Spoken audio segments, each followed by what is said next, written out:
Welcome back to the Be Bold Show. If you've missed some stuff already, just get onto our website, thebeboldshow.com, to find out all the updates, which guests are on here, other exciting articles. They're all on there. You can be part of all the discussions on there as well. Well, it is time to go on to our next guest. Now, what do you know about internet clouds? It's all about clouds these days, and it's such a weird concept. But we met up with one of the CEOs of a company called Start Smart. So let's find out what she does.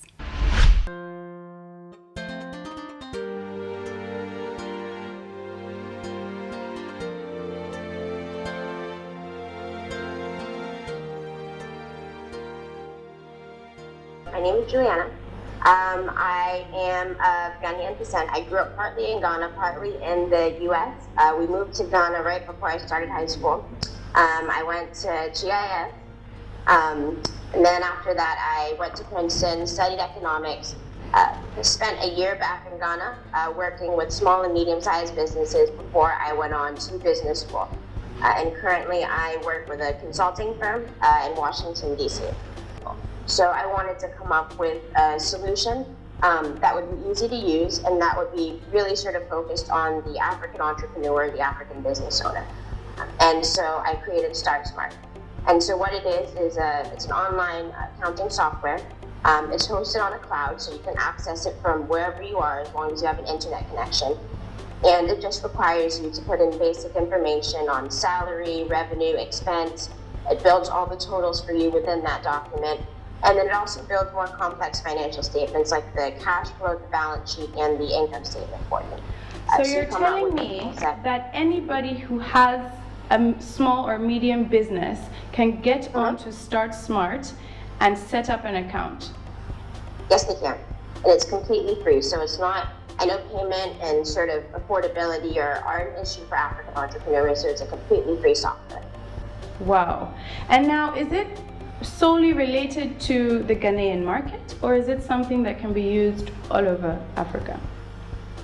So currently, it's customized for Ghana. It has all of Ghana's tax laws and SNIT and whatnot built into it. I'm looking to modify it though. Taxes are important, but I think for the small and medium-sized entrepreneur, the focus is really on sort of getting the basic financials right. So I'm modifying it so that it will be able to be used by entrepreneurs across Africa. Wow. Now, how do you start Smart? What is the process? I go online, and then what happens? So the website is www.startsmartgh.com. It takes you to the home page, and right on the home page is a short form where you can put in your details about yourself, your company, what industry you're in, how large the company is, and then you click on a button and you create your account. The details for logging into your account are sent to the email address that you sign up with, and once you log on, that's your account right there. So does that mean that you as an entrepreneur have everything sorted? Not at all.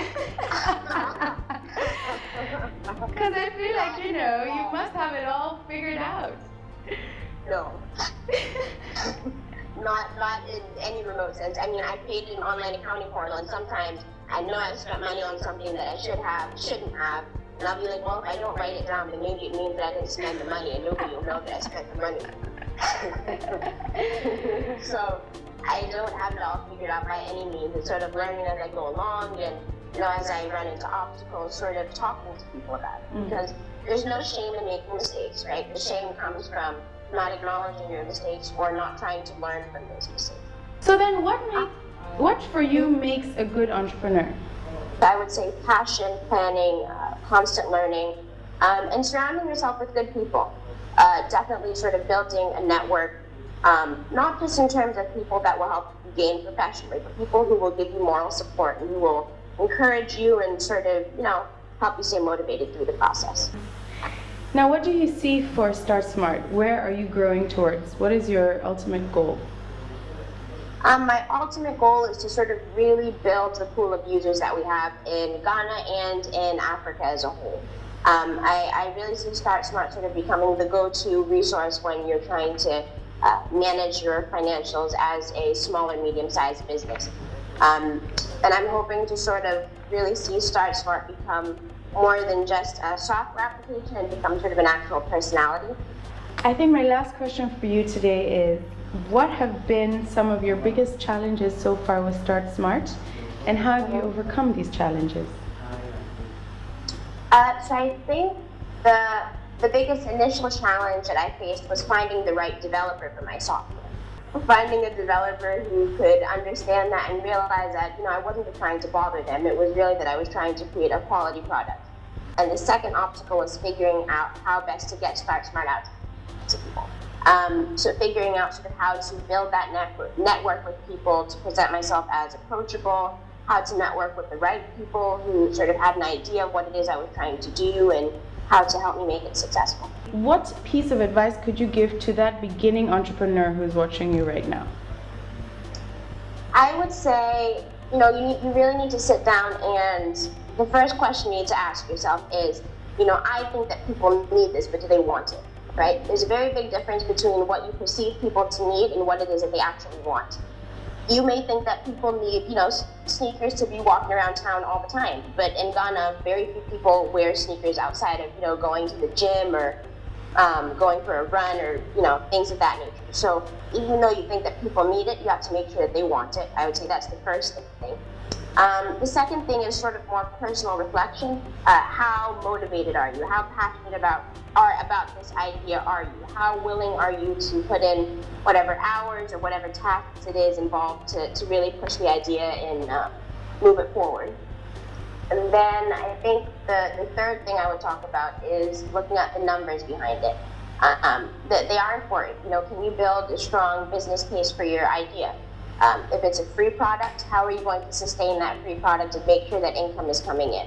If it's not a free product and it's a paid product, have you figured out, the best price to charge people so that you get the kinds of demand that you want to be able to have? I think those would be the three things that I would say that somebody starting out should think about. Wow. Thank you so much for being with us today. I've learned so much. I am definitely getting onto Start Smart today, and I'm going to figure some things out and see how it works. I'm super excited to see how that goes. Thank you so much. Thanks for having me, and I'm glad to meet with you guys and sort of share Start Smart with everybody, and I hope that you all find it really useful. Yes. I loved her. Yeah. I just love that I can go onto her website, put in whatever information, because who wants to be an accountant, really? Yeah, that's the question. And the idea of a cloud, honestly, before this interview, I never really understood what a cloud is, but basically it's just an online forum that you can access anywhere you go. And it allows for all young entrepreneurs out there to really find out how they can set their finances in order so IRS won't go for you. I hope it's safe, though, because if it's online, that means if I put my details of my company online... As in it'll get hacked? Yes. That's a good question. If I have a huge company, which I do, hopefully one day we multi-billion But I think if you have a huge company, you'd go for an actual accountant. But this is really for startups. Okay. So, and I love that she actually wants to have young people have the opportunity to figure it out for themselves. So that was great. Yeah. Well, it is time for another break right now, but don't go anywhere, because when we come back, Efwa will be ready with A Day in the Life.